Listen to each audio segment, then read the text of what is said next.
Hello everyone, इस video के माध्यम से हम मार्ग बुक्स में टीडीएस का प्रोसेस जानेंगे। टीडीएस का मतलब है टैक्स डिडक्टेड एट सोर्स।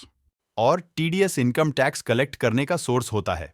यानी अगर आपको किसी भी तरह की कोई इनकम होती है और अगर वो इनकम टीडीएस डिडक्शन की कैटेगरी में आती है तो तब उस इनकम पर टैक्स डिडक्ट किया जाता है।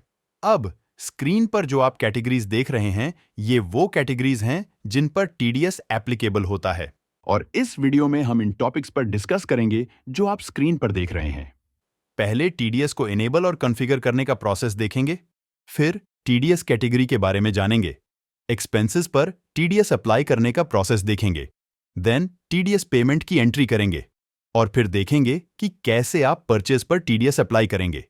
तो आइए अब पहले टीडीएस को इनेबल और कॉन्फ़िगर करने का प्रोसेस देखते हैं। तो इसके लिए डैशबोर्ड से सेटिंग्स पर क्लिक करेंगे, फिर कंट्रोल रूम के कॉरेस्पॉन्डिंग कॉन्फ़िगर बटन पर क्लिक करेंगे, टीडीएस सर्च करेंगे, इनेबल टीडीएस से यस सिलेक्ट करके कॉन्फ़िगर बटन पर क्लिक करेंगे। अब सबसे पहले यहां पर है responsible person details, configure button पर क्लिक करेंगे। अब यहां जो पर्सन टीडीएस डिडक्ट करने के लिए रिस्पॉन्सिबल है, उस पर्सन की डिटेल्स यहां मेंशन करके सेव कर देंगे। फिर नेक्स्ट है परचेज, कि परचेज पर जो टीडीएस डिडक्ट हो रहा है वो किस डेट से एप्लीकेबल हो रहा है, वो डेट मेंशन कर लेंगे। फिर है परचेज लिमिट, इसका मतलब है कि अगर पार्टी की परचेज करने की लिमिट 50 लाख से ऊपर हो जाती है, फॉर एग्जाम्पल 55 लाख हो जाती है, तो 50 लाख पर तो एग्जेम्पशन मिल जाएगा और 5,000 पर टीडीएस डिडक्ट हो जाएगा। और साथ ही अगर पार्टी के पास पैन नंबर है तो उस पर 0.10% टीडीएस डिडक्ट होगा और अगर पैन नहीं है तो 20% का टीडीएस डिडक्ट होगा। फिर है एक्सपेंस, अगर एक्सपेंस पर टीडीएस लग रहा है तो उस केस में आपको 10 नंबर मेंशन करना है। फिर डिडक्टर टाइप सिलेक्ट करेंगे कि आप सेंट्रल गवर्नमेंट हैं, स्टेट गवर्नमेंट हैं, कंपनी है, बॉडी ऑफ इंडिविजुअल्स हैं, इट्सेट्रा। तो अपने अकॉर्डिंग यहां टाइप ऑफ डिडक्टर सेलेक्ट कर लेंगे। फिर है टीडीएस राउंड ऑफ, कि आप टीडीएस अमाउंट को राउंड ऑफ करना चाहते हैं या नहीं, तो अपने अकॉर्डिंग यस या नो सिलेक्ट कर लेंगे। फिर एस्केप की प्रेस करके चेंजेस को सेव कर लेंगे। इसके बाद अब आप मास्टर में आएंगे तो आप देखेंगे यहां टीडीएस का ऑप्शन इनेबल हो गया है। जैसे ही इस पर क्लिक करते हैं तो आपको इस तरह से बाय डिफॉल्ट टीडीएस कैटेगरी मिलेंगी जिन पर टीडीएस डिडक्ट होता है। और आप यहां ध्यान देंगे कि अगर आप न्यू कंपनी क्रिएट करके टीडीएस इनेबल कर रहे हैं तो आपको ये कैटेगरीज शो हो जाएंगी। लेकिन अगर एग्जिस्टिंग कंपनी में टीडीएस इनेबल करते हैं तो उसके लिए पहले आपको यूटिलिटीज और टूल्स से रिपेयर डेटाबेस को रन करना होगा। तो अब वापस टीडीएस कैटेगरी पर आते हैं। अगर आपको इनके अलावा कैटेगरी क्रिएट करनी है तो आप क्रिएट पर क्लिक करके क्रिएट कर सकते हैं। इसके बाद अब जैसे इस फी फॉर प्रोफेशनल सर्विसेज इस कैटेगरी को मॉडिफाई करते हैं तो यहां पर आप टीडीएस कैटेगरी नेम देख सकते हैं। फिर है टीडीएस पोस्टिंग लेजर, इसका मतलब है कि जो टीडीएस डिडक्ट हो रहा है उसे आप किस लेजर में पोस्ट करना चाहते हैं। अभी आपको डिफॉल्ट में फी फॉर प्रोफेशनल सर्विसेज का लेजर शो हो रहा है, लेकिन आप चाहते हैं जो लेजर आपने क्रिएट किया है आप उस लेजर में इसकी पोस्टिंग करें, तो आप यहां स्पेस बार प्रेस करके अपने अकॉर्डिंग लेजर सिलेक्ट कर सकते हैं। तो फिलहाल अभी एस्केप की प्रेस करते हैं। फिर है इफेक्टिव डेट, मतलब जिस डेट से टीडीएस एप्लीकेबल हो रहा है वो डेट सिलेक्ट कर लेंगे। फिर है डेट चेंज्ड हिस्ट्री, इसका मतलब है कि जितनी बार भी डेट चेंज हो रही है उसकी हिस्ट्री आपको डेट चेंज हिस्ट्री में दिख जाती है। और इसके बाद आप यहां पेमेंट कोड और सेक्शन कोड भी देख सकते हैं। अब इस विंडो से बाहर आते हैं। इसके बाद अब देखते हैं कैसे आप एक्सपेंसेस पर टीडीएस अप्लाई करेंगे। तो सबसे पहले मास्टर से अकाउंट मास्टर से लेजर पर आते हैं और लेजर क्रिएट करते हैं। तो जैसे हम यहां एक्सपेंस का लेजर बनाते हैं, ऑडिट फीस अकाउंट और अकाउंट ग्रुप सिलेक्ट करते हैं, इनडायरेक्ट एक्सपेंस। और अब जैसे हमें इस लेजर पर टीडीएस अप्लाई करना है तो टीडीएस एप्लीकेबल से यस सिलेक्ट करते हैं। फिर टीडीएस कैटेगरी सिलेक्ट करेंगे कि ये एक्सपेंसेस का लेजर किस कैटेगरी में आता है, तो यहां सिलेक्ट करते हैं फी फॉर प्रोफेशनल सर्विस और फिर सेव कर देंगे। इसके बाद अब एक पार्टी का लेजर क्रिएट करते हैं, अकाउंट ग्रुप सिलेक्ट करेंगे और बाकी डिटेल्स फिल कर लेंगे और टीडीएस एप्लीकेबल से यस सिलेक्ट करते हैं। फिर पेई कैटेगरी सिलेक्ट करते हैं कि ये जो पार्टी है ये किस कैटेगरी के अंडर आती है, जैसे इंडिविजुअल है, फर्म है, एसोसिएशन ऑफ पर्संस है आदि। तो जैसे फर्म सिलेक्ट करते हैं और सेव करते हैं। और अब देखते हैं कि कैसे आप टीडीएस के साथ एक्सपेंस की एंट्री करेंगे। तो इसके लिए अकाउंटिंग ट्रांजैक्शन से जर्नल पर आएंगे। अब डेबिट साइड में एक्सपेंस का लेजर जो क्रिएट किया था, ऑडिट फीस, उसे सिलेक्ट करते हैं। फिर अमाउंट एंटर करते हैं। फिर पार्टी सिलेक्ट करेंगे। अब आप देखेंगे सॉफ्टवेयर आपसे पूछ रहा है कि आप इस वाउचर पर टीडीएस अप्लाई करना चाहते हैं, तो यस करते हैं।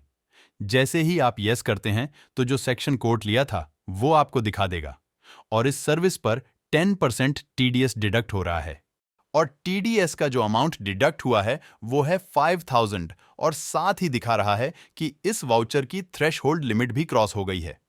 तो अब अगर टीडीएस अप्लाई करना है तो अप्लाई टीडीएस पर क्लिक करते हैं। तो आप देखेंगे सॉफ्टवेयर ने ऑटोमेटिकली यहां टीडीएस डिडक्ट कर दिया है। 50,000 की ऑडिट फीस है जिस पर 10% टीडीएस डिडक्ट हुआ यानी 5,000 और बचे 45,000 जो कंपनी को पे करना है। अब जर्नल वाउचर को सेव करते हैं। इसके बाद अब अगर आप हर बिल पर टीडीएस डिडक्ट करना चाहते हैं तो फिर से जर्नल वाउचर क्रिएट करते हैं। फिर लेजर सिलेक्ट करते हैं ऑडिट फीस। फिर अमाउंट एंटर करते हैं 17,000। फिर पार्टी सिलेक्ट करते हैं। तो आप देखेंगे कि टीडीएस डिडक्ट करने के लिए पूछ रहा है। यस करते हैं और अब आप देखेंगे कि दिखा रहा है कि इस पर 10% टीडीएस डिडक्ट हुआ है यानी 1700 और साथ ही आप देखेंगे कि थ्रेशहोल्ड लिमिट क्रॉस नहीं हो रही है, तो इसलिए यहां नॉट एप्लीकेबल दिखा रहा है। लेकिन अगर आपको टीडीएस अप्लाई करना है तो अप्लाई टीडीएस पर क्लिक करेंगे।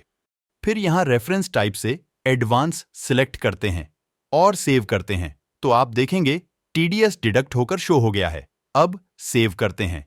तो इस तरह से आप एक्सपेंस की एंट्री कर लेंगे। इसके बाद अब देखते हैं कि कैसे आप टीडीएस पेमेंट की एंट्री करेंगे। अब जैसे आपने गवर्नमेंट पोर्टल पर जाकर टीडीएस की पेमेंट कर दी है और अब आपको अपने पास टैक्स पेमेंट की एंट्री जनरेट करनी है, तो इसके लिए पहले लेजर मास्टर पर आते हैं। फिर वो टीडीएस सर्विस का लेजर सर्च करते हैं जिस पर टीडीएस डिडक्ट किया था, जो है TDS on fee for professional services. तो आप देखेंगे अभी यहां पर 6700 ये अमाउंट दिखा रहा है और ये अमाउंट हमने गवर्नमेंट को पे किया है। तो अब देखते हैं कैसे आप टीडीएस पेमेंट की एंट्री करेंगे। तो इसके लिए आप अकाउंटिंग ट्रांजैक्शन से पेमेंट पर आएंगे, क्रिएट करेंगे। अब आप डबल एंट्री मोड को इनेबल करेंगे। इसके लिए यहां सेटिंग्स पर आएंगे और डबल एंट्री मोड को यस करेंगे और फिर यहां डबल एंट्री पर क्लिक कर देंगे। अब डेबिट साइड में सिलेक्ट करेंगे TDS on fee for professional services. फिर अमाउंट एंटर करते हैं। अब यहां पर आपको दिखा देगा कि कौन कौन से टीडीएस की पेमेंट पेंडिंग है, आपने कौन कौन से बिल के लिए टीडीएस डिडक्ट किया है। अब आप उस बिल्स को सिलेक्ट करेंगे जिनकी पेमेंट की है। तो जैसे हम इन दोनों बिल्स को सिलेक्ट करते हैं, फिर जिस महीने की पेमेंट की है वो मंथ सिलेक्ट करेंगे। आप यहां टैक्स डिपॉजिट डेट सिलेक्ट कर सकते हैं। फिर बीएसआर कोड मेंशन कर लेंगे।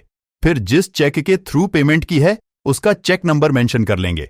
इसके बाद अगर कोई इंटरेस्ट या पेनल्टी है तो वो आप यहां फीड कर सकते हैं और जो चालान नंबर जनरेट हुआ है वो आप यहां मेंशन कर लेंगे। अब इसे सेव करते हैं। इसके बाद टीडीएस की पेमेंट आप जैसे भी कर रहे हैं, जैसे बैंक से कर रहे हैं, तो बैंक लेजर सिलेक्ट करते हैं और सेव करते हैं।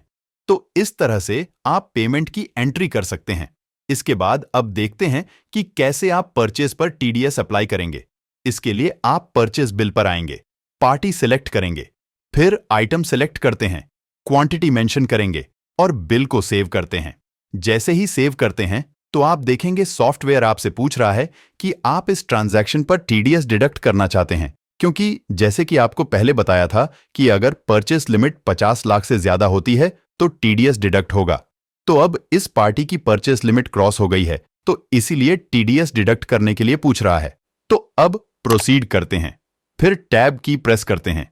तो आप देखेंगे यहां दिखा रहा है कि परचेस पर 1.20 का टीडीएस डिडक्ट हुआ है और अब बिल को सेव करते हैं। तो इस तरह से आप परचेस पर टीडीएस अप्लाई कर सकते हैं। तो दोस्तों, इस वीडियो में आपने मार्क बुक्स में टीडीएस मॉड्यूल के बारे में जाना। Thanks for watching.